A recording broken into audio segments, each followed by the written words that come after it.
Unaweza kuwa unacheka sasa, lakini ndani unaumia.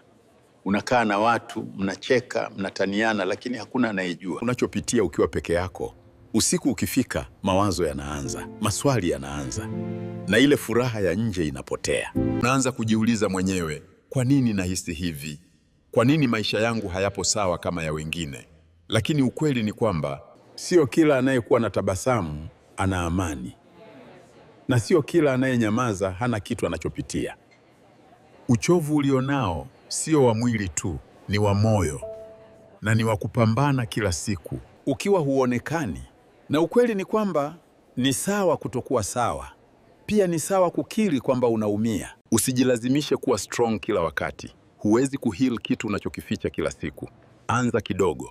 Ongea na mtu unayemwamini, kubali hisia zako, jipe muda. Hii hali siyo ya milele. Mpe Mungu nafasi.